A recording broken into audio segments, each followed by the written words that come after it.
कुरान मजीद का आज 27वां पारा हमारे पेश नज़र है। अभी सूरह ज़ारियात चल रही है और उसकी चंद आयात बाकी हैं।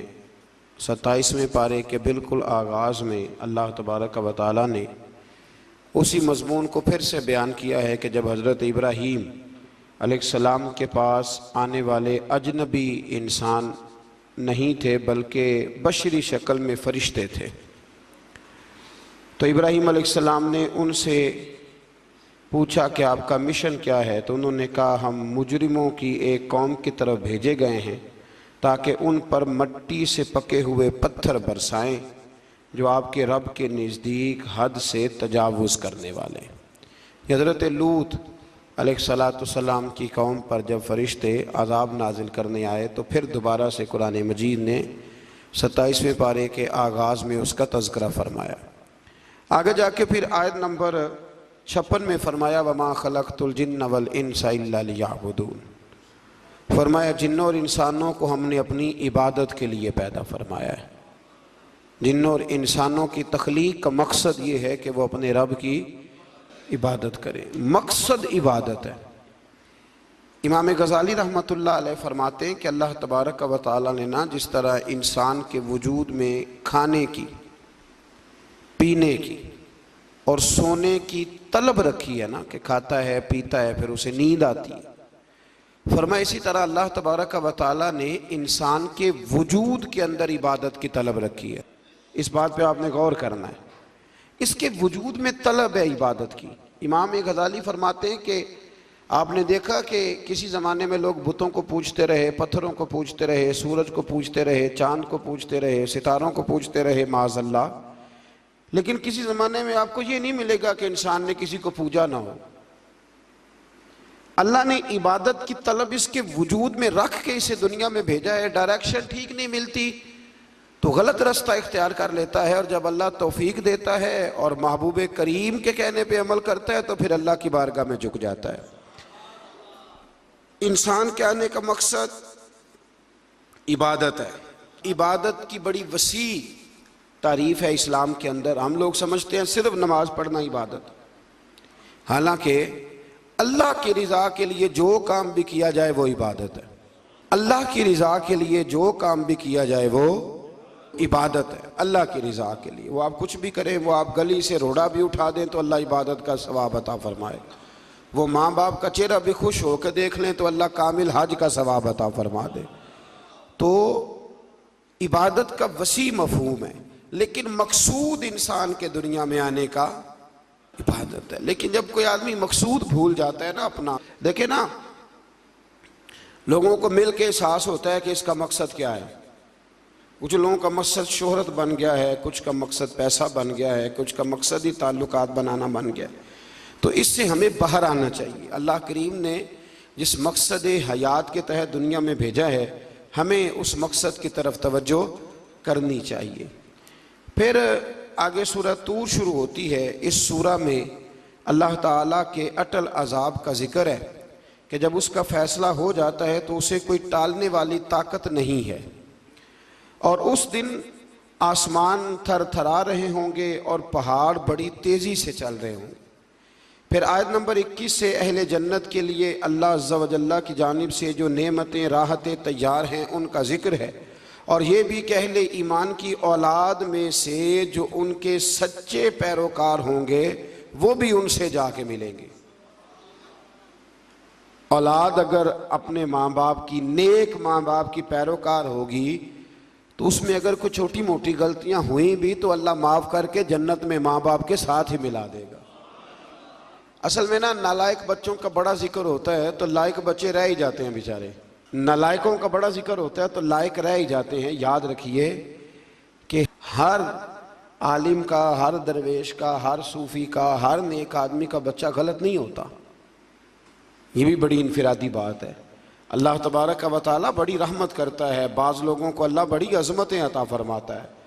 हज़रत दाऊद अलैहिस्सलाम के घर में हज़रत सुलेमान अलैहिस्सलाम पैदा हुए। अगर नूह अलैहिस्सलाम का बेटा मुसलमान नहीं हुआ तो सिर्फ उसी पर गुफ्तगू ना करना चाहिए।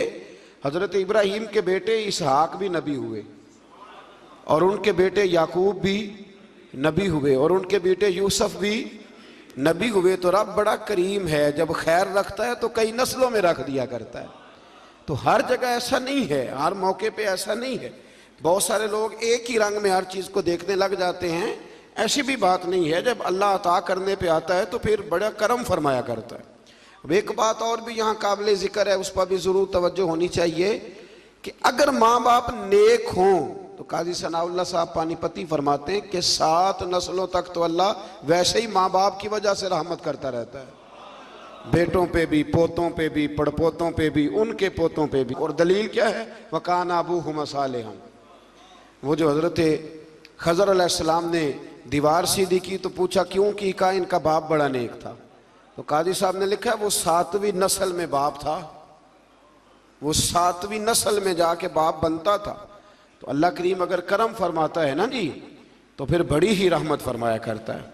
मेरे हज़रत साहब रहमतुल्लाह ताला अलैह के वालिद मौलाना इब्राहिम रज़ा खान जिलानी मियाँ, उनके वालिद मौलाना हामिद रज़ा खान, उनके वालिद मौलाना अहमद रज़ा खान, और उनके वालिद हज़रत मौलाना नकी अली खान, और उनके वालिद मौलाना रज़ा अली खान। 6ठी जगह पे जाके हज़रत साहब थे। लेकिन हमने इतना तकवा, इतना इल्म, इतनी परहेजगारी कम जगह पे देखी जैसी अल्लाह ने उन्हें अता फरमाई है। तो ऐसी भी कोई बात नहीं कि नस्लों में कुछ नहीं होता। अगर अल्लाह ताला करम फरमाए, बच्चे थोड़ी तवज्जो कर जाएं तो फिर जो कुछ उन्हें मिलता है वो भी किसी और को नहीं मिलता। ये भी एजाज़ होता है, अल्लाह करीम समझने की तौफीक दे। आगे सूरह नज्म शुरू होती है।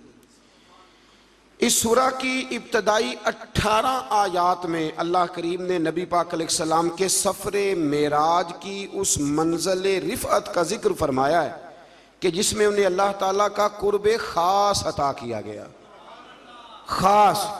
और ये तकरीबन 18 आयात हैं। इन्हीं आयात में अल्लाह ने यह भी फरमाया कि वमा यंतिकु अनिल हवा इन हुवा इल्ला वह्यु यूहा। फरमाया मेरा हबीब मर्जी से नहीं बोलता, वही कहता है जो रब उन्हें वही इरशाद फरमाता है। तो 18 आयात के अंदर अल्लाह तबारक व तआला ने फरमाया सुम्मा दना फतदल्ला, फिर वो करीब हुआ और फिर ये करीब हुआ फ़कान काब कौसैन औ अदना। फरमा इतना कुर्बत हुई, इतना करीब हुए कि जितना तीर और कमान करीब होते हैं बल्कि इससे भी ज़्यादा।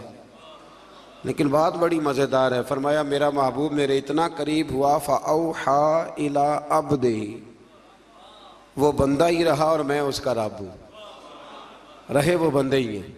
फ़अौहा इला अब्दिही मा औहा, हमने अपने बंदे की तरफ वही की जो दिल किया की। मा औहा, तुम्हें क्यों बताएं, जो चाहा। ये बड़े शानदार लफ्ज़ हैं। या अल्लाह पूरी बात बतानी नहीं थी तो छेड़ी क्यों थी भाई? पूरी बतानी नहीं थी। फ़अौहा इला अब्दिही मा औहा, अपने बंदा खास पे वही की जो चाहा की। तो या अल्लाह पूरी नहीं बतानी थी तो छेड़ी क्यों थी? फरमाया बताया इसलिए है कि कोई उठ के कह ना दे कि रब रसूल की मुलाकात हुई तो बात कोई भी नहीं हुई, बातें बड़ी हुई हैं पर तुम्हें क्यों बताएं? बातें बड़ी हुई हैं, तुम्हें क्यों बताएं? वो हमारी आपस की बात है। सी मेराज एक राज मुहब्बतां दा, सी मेराज एक राज मुहब्बतां दा ते नहीं सी हर एक दी समझ विच आउण वाला। कुछ कहंदे ने बंद दरवाजे सन, गया किवें सी अर्श ते जान वाला, ते अबर दखल किए थे अकल दाए, जाने जान वाला या ले जान वाला।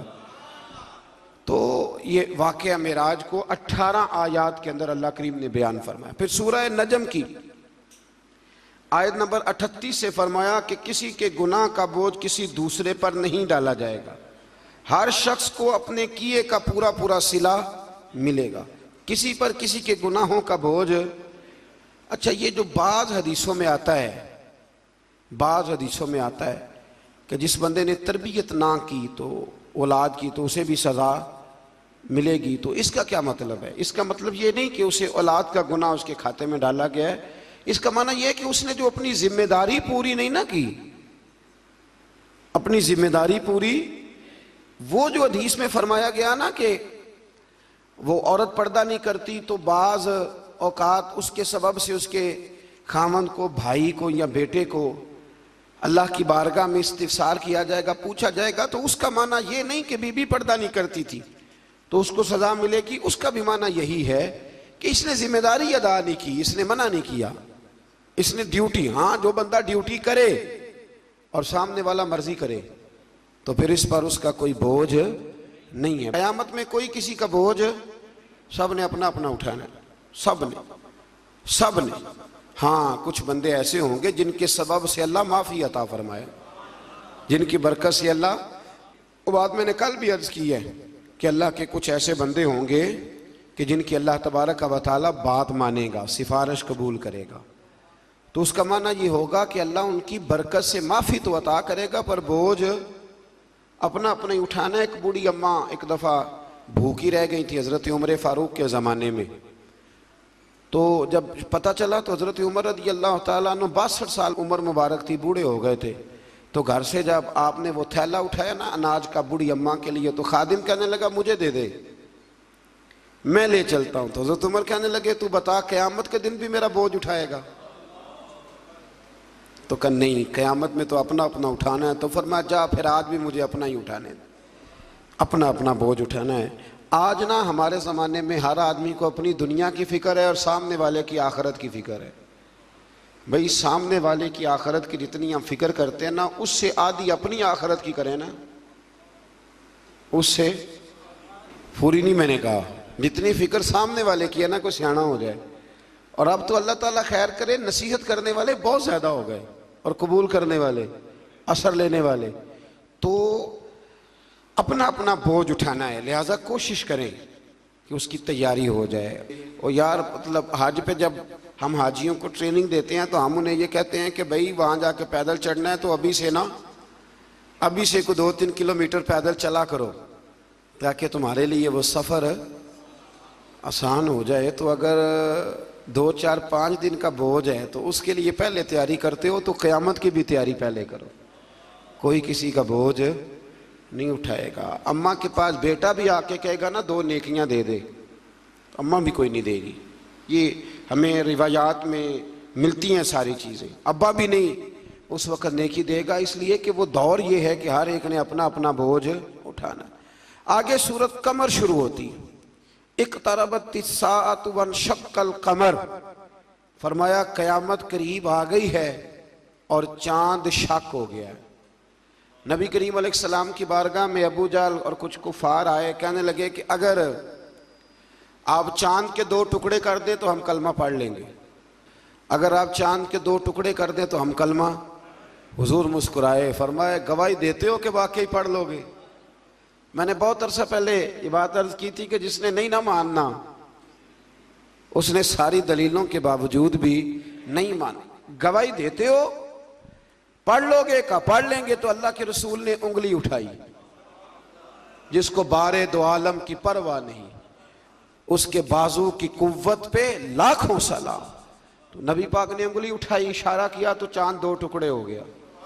लोग कहते हैं यूं लगा कि आधा कोहे सफा के इधर गया है, आधा उधर गया। तो हुजूर फरमाने लगे गवाह हो जा मैंने चांद तोड़ दिया, तू भी गवाह हो जा मैंने चांद तोड़ दिया, तू भी गवाह हो जा चांद। पर जिसने नहीं ना मानना कहने लगा ओहो हम समझते थे ज़मीन पे जादू चलता है, माज़अल्लाह आपका तो आसमानों पे भी चलता है। और एक सियाना बीच में से ये भी कहने लगा कि आपने तो हमारी आंखों पे जादू कर दिया, चांद चांद कोई नहीं टूटा। ये तो बाहर के काफिले आएंगे ना जो मक्के से बाहर गए हुए वापस आएंगे तो पूछेंगे उन्होंने भी देखा है कि नहीं। अगर उन्होंने गवाही दी तो फिर मानेंगे। बाहर से काफिले आए तो उन्होंने पूछा भी तुमने चांद को टूटते देखा है?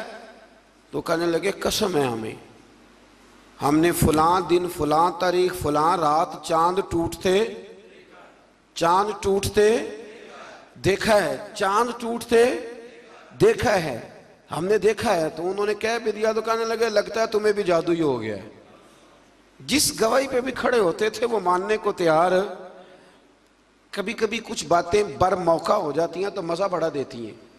मैं बैतुल्लाह शरीफ से, हरम शरीफ से बाहर निकल रहा था तो एक बंदे ने मुझे खड़ा कर लिया, कहता जी आज अल्लाह का घर है, यहाँ खड़े होके बस 2 सवालों का जवाब दे दे मैं मान जाऊंगा। तो मैं हंस पड़ा। मैंने कहा हुजूर ने यहाँ चांद तोड़ के दिखाया था पर नहीं मानने वाले वो भी नहीं माने थे। तो आज 2 दलीलों से साहब कौन मानता है? हुजूर ने चांद तोड़ के दिखाया, पर ना मानने वाले ना माने। और कुछ ऐसे थे जिन्होंने दूर से सुना ही कि मुस्तफ़ा ने चांद तोड़ दिया है, तो वो सारी जिंदगी मौजज़ा ही बयान करते रहे, हुजूर का ये मौजज़ा। और जिन्होंने दूर रह के सुना ना, दूर रह के, वो सारी जिंदगी शान ही बयान करते रहे, सारी जिंदगी तज़किरों में गुजार दी। मुस्तफ़ा जाने रहमत पे लाखों सलाम, शम्मे बज़्म हिदायत पे लाखों सलाम। और फरमाया जिसको बारे दो आलम की परवाह नहीं, कहते हैं दोनों आलम का बोझ आला हज़रत फरमाते हैं हुजूर के हाथों पे रख दो तो नबी पाक को परवाह कोई नहीं। उनके बाजू की कुव्वत पे लाखों सलाम, जिसको बारे दो आलम की परवाह। तो ना मानने वाले सारा कुछ देख दाख के भी नहीं मानते, नहीं मानते, उनका मिजाज है। अल्लाह ताला समझने की तौफीक अता फरमाए। आयत नंबर 49 में हर चीज को अंदाजे से बनाने का जिक्र है कि अल्लाह ने बड़े सोहने तरीके से, बड़े प्यार से हर शय बड़ी खूबसूरत बनाई है। आप कभी अपने आप पे गौर कर लेना, ये नाक अगर यहां होता तो अच्छा लगता था, ये वैसे थोड़ा सा खराब हो जाए ना, किसी वक्त खुदा ना करे फूल जाए तब नहीं अच्छा लगता। तो ये कान अगर यहाँ की बजाय थोड़ा यहाँ हो तो अच्छा लगता है। तो फिर मान लो रब करीम ने जो बनाया बड़ा ही सोना बनाया है, उसने जो शय पैदा की है बड़ी। आजकल नए नए लोग आए हैं, वो नई नई बातें करते हैं, ये ना होता तो ये होता, ये ना, मैंने कहा क्यों ना होता, जो रब करीम बनाता है वो बड़ा ही शानदार बनाता है। और एक और बात जो आप लोग और मैं कभी कभी एतराज़ करते हैं ना कि उसका रंग गोरा है तो मेरा काला है, ये रंग गोरा काला नहीं, ये अल्लाह की चाहत है, ये अल्लाह की चाहत है। उसने जिस तरह का मुझे पसंद किया उस तरह का बनाया, ये उसकी चाहत है, मेरे खद्दो खाल उसकी। तो तू उसकी चाहत पे एतराज क्यों करता है? ये तू तो उसकी चाहत है, उसका शाहकार है, एतराज ना कर। तू क्या अल्हम्दुलिल्लाह, जिस तरह उसने मुझे चाहा, जिस रंग में चाहा उसने मुझे बनाया। लोग बड़ा कुछ कराते फिरते हैं, बड़े बड़े मामलात हैं जनाब, बड़ी परेशानी है लोगों को। किसी ने सर्जरी करानी है, कोई करीमें तलाश करता फिरता है, आके मसले पूछते हैं और मसला बता दो तो अमल भी नहीं करते, कहते हैं जी आर्टिफिशियल बाल लगवा लें। मैंने कहा क्या ज़रूरत है आपको? कहते सर गंजा है। तो मैंने कहा टोपी पहनो, नबी पाक की सुन्नत है, इमामा बांधो, हुजूर का तरीका है। बाल ही जरूर लगवाने से इंसान, भाई अल्लाह करीम ने जब तक चाहा सर पे बाल रहे और जब चाहा तो उसने, तो ये थोड़ा सा बाहर आए। मैंने थोड़े दिन पहले भी कहा था जरूरियात ज्यादा नहीं, मेकअप बहुत ज्यादा है। अगर मेकअप से, बहुत सारे मेकअप से हम बाहर आ जाए ना तो फिर भी बड़ी सारी आसानियां हमारे लिए पैदा हो सकती हैं। इससे आगे जनाब शुरू होती है सूरह कमर के बाद सूरह रहमान।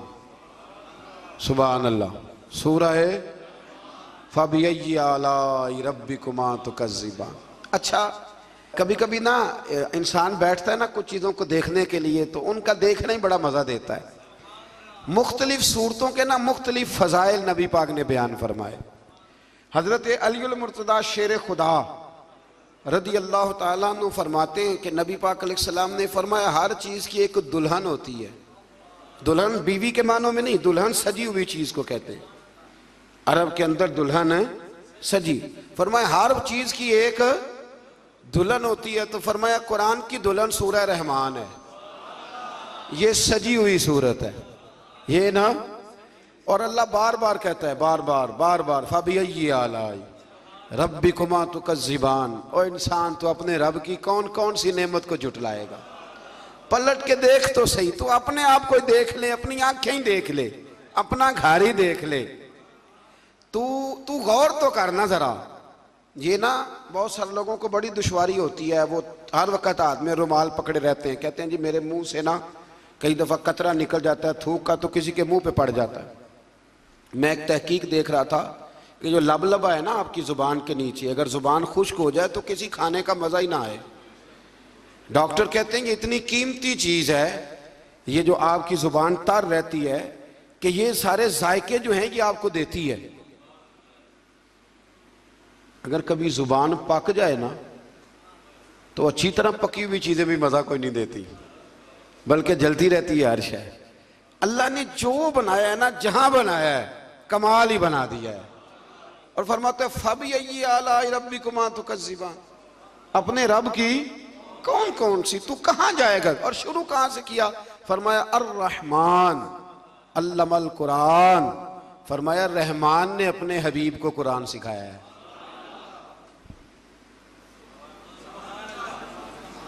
हजरत अली फरमाया करते थे कि मैं अगर कुरान की तफसीर लिखूं तो कई ऊंट किताबों के भर जाएं, फिर भी तफसीर ख़त्म। हम पुरानी बात नहीं करते। ये गुजरात में मुफ्ती अहमद यार खान साहब नईमी हकीमुल उम्मत रहमतुल्लाह, कुरान मजीद के एक पारे की तफसीर लिखी तो पूरी एक जिल्द बन गई। अभी पिंडी के वो आलिम हयात हैं जो कहते हैं कि एक पारे की एक जिल्द नहीं, एक पारे की तो 3-4 जिल्दें बन जाती हैं। आला हजरत फाजिल बरेलवी से किसी ने कहा तफसीर लिखे, फरमाने लगे मैं लिखूंगा तो पढ़ेगा कौन। फरमाया मैं तो सूरह बद्दुहा की तफसीर लिखूं तो कई जिल्दें बन जाएं। इतना वसी। और बताइए ये वो लोग हैं जिन्होंने उस्तादों से कुरान सीखा है, तो जिस रसूल ने अल्लाह से सीखा है, जिस नबी ने अल्लाह से सीखा है, उसके आप क्या साफ बात करते हैं इल्म की, और आप तराजू लेके बैठे हैं। आप कैसी बात करते हैं। मेरे महबूब को रब कहता है मैंने कुरान सिखाया है। खलकल इंसान, फरमाया पहले कुरान सिखाया है, फिर मैंने इस इंसान कामिल को दुनिया में पैदा फरमाया है। अल्लमहुल बयान, और फिर मैंने उसे बयान सिखाया है। ये बयान कौन सिखाता है? ये कुरान मजीद कह रहा है। बयान कौन सिखाता है?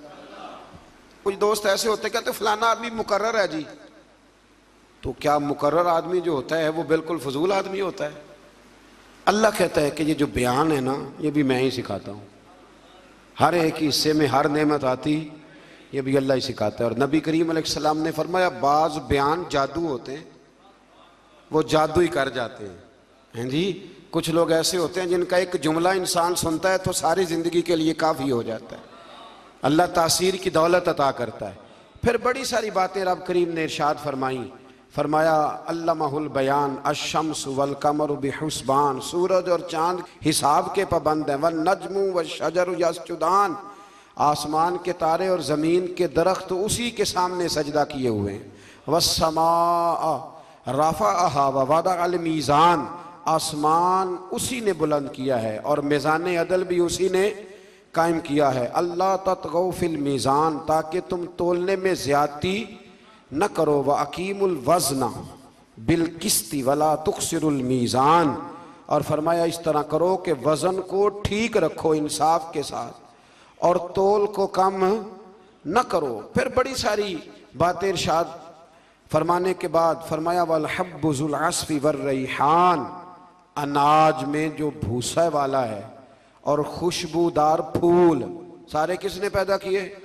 फरमाया फबिय्यि आलाई रब्बिकुमा तुकज़्ज़िबान, तो तुम अपने रब की किन किन नेमतों को जुटलाओगे? फरमाया खलकल इंसाना मिन सलसालिन कल फ़ख़्ख़ार, हमने इंसान को बजने वाली ठीकरी की मट्टी, जो बजने वाली मट्टी है ना, जो खुश्क हो जाती है, उससे पैदा फरमाया। व खलकल जान मिन मारिजिम मिन नार, और पैदा किया जान को आग के खालिद शोले से। फबिय्यि आलाई रब्बिकुमा तुकज़्ज़िबान, ये सूरत ऐसी है कि इसका एक एक लफ्ज़ पढ़ने को दिल करता है। ये सारा कुरान मजीद ही बड़ी बात है, लेकिन ये तो सूरत जो है ना हमें अपना आप याद कराती।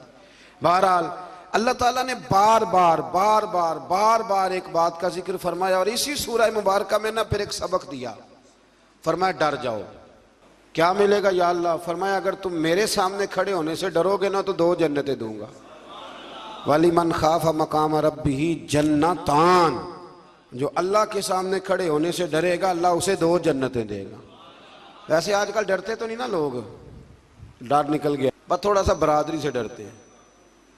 बरादरी से थोड़ा सा, ज़्यादा नहीं, थोड़ा सा रस्म रिवाज से डरते हैं।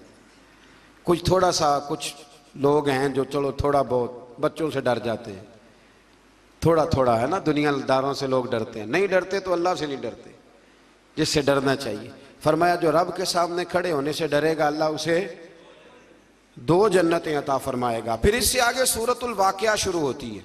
हज़रत इब्ने मसूद रदी अल्लाह ताला अन्हु फरमाते हैं कि मैंने नबी पाक सल्लल्लाहु अलैहि वसल्लम को ये फरमाते सुना, जो शख्स हर रात को सूरह वाक़िया पढ़ेगा उसे हरगिज फाका नहीं आएगा, हरगिज फाका नहीं आएगा। जो रात को सूरह, पीर साहब से भी तवीज़ लेना चाहिए, पर जो तवीज़ नबी पाक दें वो भी लेने चाहिए। ये हुजूर ने तवीज़ दिया। मेरे अस्सा फरमाया करते थे कि ये ज़हन में रख के पढ़ा करो कि ये नबी पाक ने कहा है कि जो सूरत वाक़िया पढ़ेगा उसको कभी फाका। फरमाया ये ज़हन बना के पढ़ोगे ना, ये ज़हन कि हुजूर के कहने पे पढ़ रहा हूं, तो हो ही नहीं सकता कभी फाका है। हज़रत अब्दुल्ला इब्ने मसूद रावी है ना इस हदीस के, तो हज़रत अब्दुल्ला इब्ने मसूद का अपना ये हाल था कि जब वो बड़े बीमार हो गए, हज़रत उस्मान गनी का दौर खिलाफत था, तो इनकी बेटियां ज़्यादा थीं।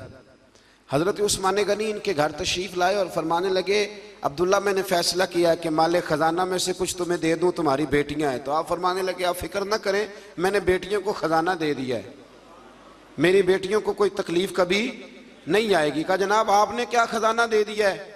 तो हज़रत सैयदना अब्दुल्ला इब्ने मसूद फरमाने लगे, मैंने बच्चियों को याद करा दिया कि बेटे सोने से पहले सूरत वाक़िया पढ़ के सोना, और मेरी बेटियां मेरी बात की पाबंदी करती हैं, और ये रसूल पाक का फरमान है कि जो सूरत वाक़िया पढ़ेगा उसे फाका नहीं आएगा। आप फरमाने लगे, तारे झड़ सकते हैं, सूरज गिर सकता है, चांद जगह छोड़ सकता है, पर रसूल रहमत का फरमान गलत नहीं हो सकता। तो क्यों नहीं सूरत वाक़िया पढ़ते? जो नज़र लग जाती है ना आपके कारोबार को, नज़र भी बहुत ज़्यादा लगती है, तो वो भी नहीं लगेगी इंशाअल्लाह ताला, अल्लाह मदद करेगा। लेकिन शर्त यह है कि रात को सूरह वाक़िया ज़रूर पढ़ें। इस सूरह मुबारका के जो मज़ामीन है ना, उसमें अल्लाह तबारक व तआला ने इरशाद फरमाया कि जो लोग हिसाबो किताब के लिए पेश होंगे उनकी 3 किस्में होंगी।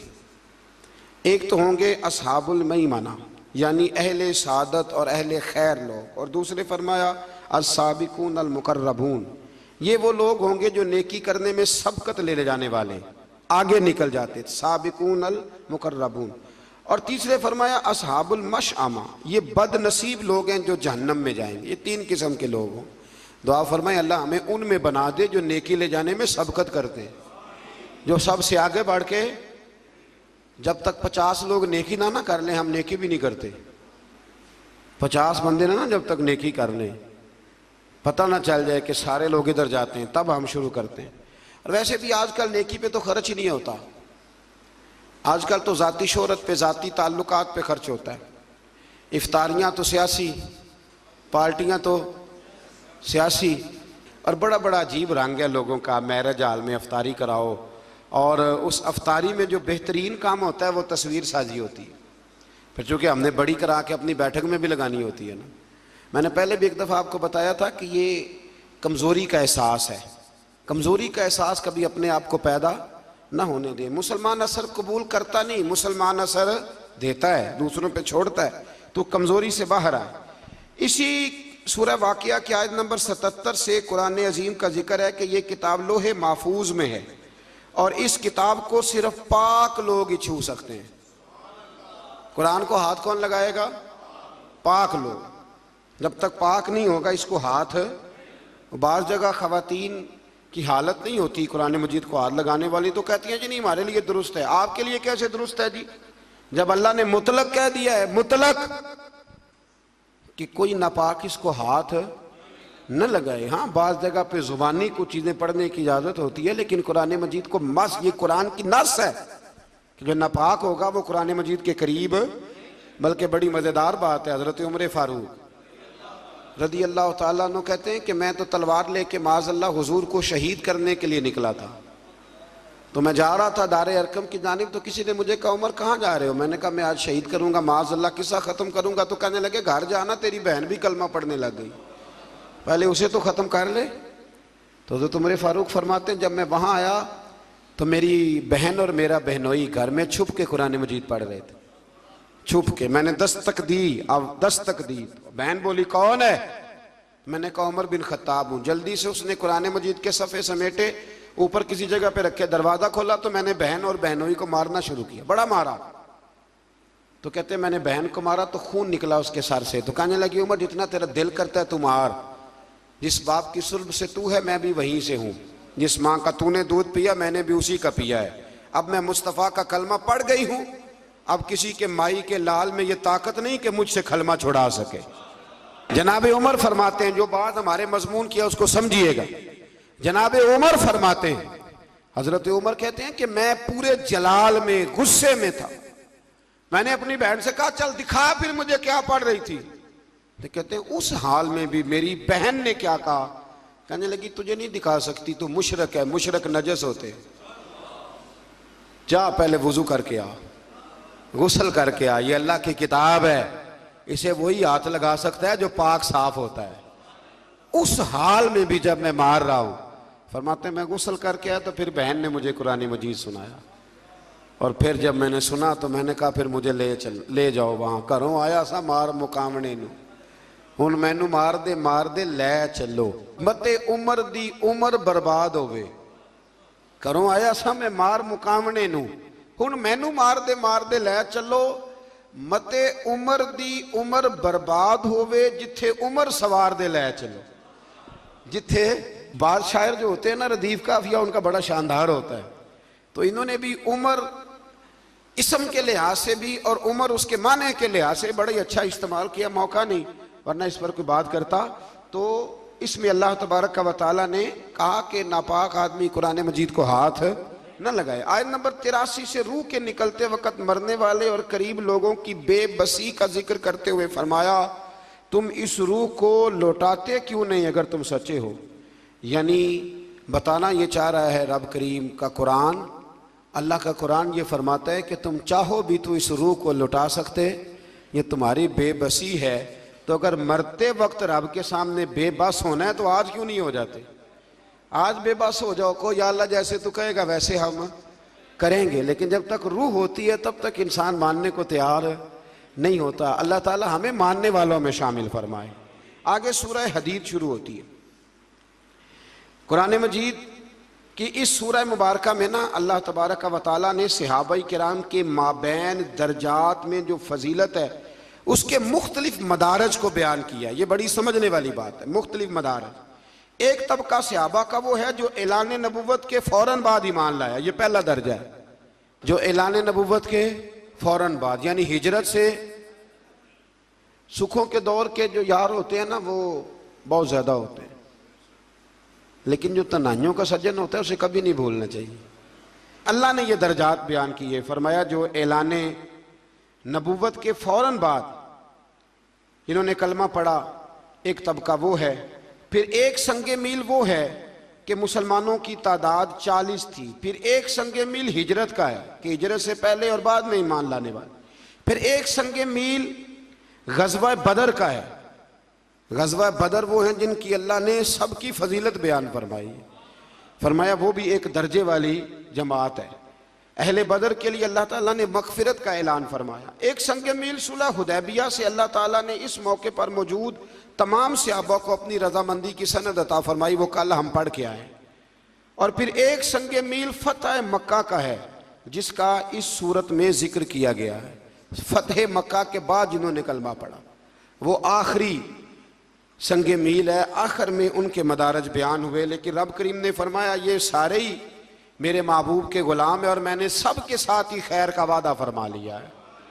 कुछ लोगों को बड़ी परेशानी है जी फलाने ने फतेह मक्का के बाद कलमा पढ़ा है, ये बड़ा ख़ास मसला है। हमारे ज़माने में बड़ा अजीब मामला है, जिनका कुफर साबित है लोग उनका इस्लाम साबित करने की कोशिश करते हैं, और जिनका इस्लाम साबित है उनका कुफर साबित करने की कोशिश करते हैं। बड़ी अजीब व गरीब मंतक है, फ़लसफ़ा है लोगों का, और लोग उस चक्कर में पड़े हुए हैं। कहते हैं जी फलां सहाबी जो है वो फतेह मक्का के बाद मुसलमान हुए। तो मैंने कहा जब नबी पाक ने उनका मुसलमान होना कबूल कर लिया तो तुम्हें क्या एतराज़ है। भाई अल्लाह ताला ने दिलों का हाल तो अपने पास रखा, और अगर दिया तो अपने महबूब को खबर दी। तो एक शख्स कलमा पढ़ने आया रसूल करीम की बारगाह में, कलमा पढ़ने आए, हुजूर ने उसका कलमा पढ़ना कबूल किया। चाहिए था ना हुजूर कहते कि तू जा, तू तो ऊपर ऊपर से पढ़ रहा है, अब तलवार से बचने के लिए पढ़ रहा है, कहना चाहिए था ना।